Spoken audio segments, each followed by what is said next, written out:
Everyone, welcome to Tune Up with Megha Jain. And in today's session, आज के session में हम पढ़ने वाले हैं 5 in-depth questions that are asked by interviewers for the accounts payable interview. Also, अगर आपने मेरी लास्ट वीडियो नहीं देखी है तो ज़रूर जाके देखिए. That video I have covered all the 10 questions that will definitely come into your interview of accounts payable. And वो last minute revision के लिए बहुत अच्छी वीडियो है. So do watch that video of accounts payable. चलिए ये वाली video भी बहुत इंपॉर्टेंट है बिकॉज इसमें जब इंटरव्यूअर्स आपसे इन डेप्थ क्वेश्चंस पूछते हैं अकाउंट्स पेबल के सो आपको आंसर देना आना चाहिए. So let's start. I will speak in both English and Hindi. So if you have any doubts to ask me in the comment section side by side. Okay, I will try to reply all your questions. So let's start. So first question कहता है कि what is GRIR account and why it is used. GRIR account क्या है and इसका use क्या है. So सबसे पहले ये पढ़ लेते हैं definition को. GR का मतलब है goods receipt और IR is equal to invoice receipt account. ठीक है, invoice receipt account होता है IR. It is a clearing account used in PO-based transactions to track the difference between goods received and invoice received. ठीक है, ये clearing account है जो कि PO-based transactions को track करता है and find out करता है difference between goods receive हुए हैं and invoice, उनके invoice against के invoice भी हमें receive हुए हैं. ठीक है, when goods are received GRIR is credited. ठीक है, जब भी हमें गुड्स रिसीव होते हैं सो हमारी GRIR क्रेडिट हो जाती है. And when the invoice is posted, जब भी हमारा इनवॉइस पोस्ट होता है तो GRIR इज डेबिटेड. हमारी GRIR डेबिट हो जाती है. ठीक है, जब भी हमारा इनवॉइस पोस्ट होता है. This helps ensure that both goods received and invoice are properly matched before final payment. So ये हेल्प करता है इंश्योर करने में कि जो हमारे गुड्स रिसीव्ड हैं और जो इनवॉइस हैं वो प्रॉपरली मैच हो रहे हैं. ठीक है, बिफोर दी फाइनल पेमेंट से पहले. ठीक है, I hope you have understood. If you have any doubts to ask in the comment section. अगर कोई भी डाउट हो आप मुझसे कमेंट सेक्शन में ज़रूर पूछ सकते हैं. So let us come to the second question. What will you do if a duplicate invoice is detected. ठीक है, ये बहुत इंपॉर्टेंट क्वेश्चन है अकाउंट्स पेबल इंटरव्यू के लिए कि व्हाट विल यू डू, आप क्या करोगे अगर डुप्लीकेट इनवॉइस सिस्टम में डिटेक्ट हुआ है. ठीक है, so if a duplicate invoice is detected, first we will verify it in the system by checking details like vendor name, invoice number, date, amount, PO number and quantity. इसका मतलब है अगर हमें एक डुप्लीकेट इनवॉइस मिला है या फिर डिटेक्ट हुआ है सो हमें जो अगेंस्ट का डुप्लीकेट इनवॉइस है उन दोनों की डिटेल्स हम मैच करेंगे. हम उन दोनों को मैच करेंगे by vendor name, invoice number, date, amount and कि वो सिस्टम में पहले पे हुआ है कि नहीं. ठीक है, if it is confirmed as a duplicate and already posted, यानी कि वो सिस्टम में अगर ऑलरेडी पोस्टेड है तो वो कंफर्म हो गया है कि वो इनवॉइस डुप्लीकेट है. So we will block the duplicate invoice. तो हम इनवॉइस को ब्लॉक कर देंगे और reverse it as per the process to prevent duplicate payment.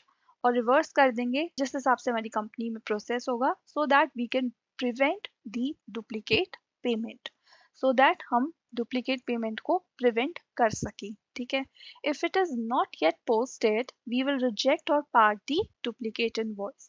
For example, हमारा duplicate invoice post ही नहीं हुआ है, so we will reject कर देंगे या फिर पार कर देंगे invoice को so that हमें approvals मिल जाए from the procurement team, warehouse team and the back end team. ठीक है, we will also inform the vendor to avoid resubmission and ensure proper documentation is maintained for audit purpose. Inform करेंगे vendor को to avoid resubmission. अब invoice resubmit मत करना and ensure करेंगे proper documentation and we will ensure the proper documentation from the vendor send. Okay, for the audit purpose के लिए so that हमारी कोई डिस्पेरेंसी नहीं आए, कोई डिफरेंसेस नहीं आए ऑडिट के टाइम पे. ठीक है, I hope you have understood. If you have any doubt, again, do ask me in the comment section. Let's see the third question. What activities do you perform during month end closing in accounts payable? Activities of month end performed by AP executive are invoice processing check, make sure all vendors are entered, accruals, record expenses where invoices are missing, reconciliation, match vendor balances, GRIR clearing, and AP subledger with GL. Payments, ensure due vendor payments are processed. And the last is reporting, share AP aging, outstanding liabilities and closing reports. यानी कि जो हमारी month and activities हैं AP में वो हम क्या क्या करते हैं, ठीक है। सो ऑफ कोर्स हम इनवॉइस चेक करते हैं, देखते हैं कि सारे वेंडर्स के जो इनवॉइसेस हैं वो सिस्टम में पोस्ट हो गए हैं करेक्टली, ठीक है। देन सेकेंड इज एक्यूरल्स, मींस अगर कोई बिल मिसिंग है तो एक्सपेंस को हम रिकॉर्ड करते हैं, ठीक है। Then the third is reconciliation. Reconciliation मतलब वेंडर बैलेंसेस को मैच करेंगे, जैसे कि जीआरआईआर और एपी सब लेजर को जनरल लेजर के साथ मैच करेंगे, ठीक है। फिर आता है payments, ensure due vendor payments are processed, जो वेंडर्स को पैसे देने हैं वो टाइम पर प्रोसेस किए हैं या फिर नहीं। And the last one is your reporting. Reporting मतलब शेयर एपी एजिंग, मतलब इनवॉइसेस की एजिंग क्या है, वेंडर्स को टाइमली पेमेंट हो रही है या नहीं, ठीक है। सो एपी एजिंग रिपोर्ट करेंगे, आउटस्टैंडिंग लाइबिलिटीज और क्लोजिंग रिपोर्ट्स प्रिपेयर करके हम अपने शेयर करते हैं। What an AP executive do in the month and closing, ठीक है। तो fourth one, what is an accrual in AP? Can you give an example? Accrual in accounts payable means recording an expense in the books even if the invoice has not been received. इसका मतलब है जब expense हो गया है पर invoice अभी नहीं आया है तब भी उस एक्सपेंस को रिकॉर्ड करेंगे हम, ठीक है। तो उसको हम क्या कहते हैं, एक्यूरल। क्या कहते हैं, एक्यूरल, ठीक है। इसका पर्पस क्या है, it ensures that expenses are recorded in the correct accounting period. So जितने भी हमारे एक्सपेंसेस हैं वो रिकॉर्ड हुए हों एक करेक्ट अकाउंटिंग पीरियड के अंदर, ठीक है।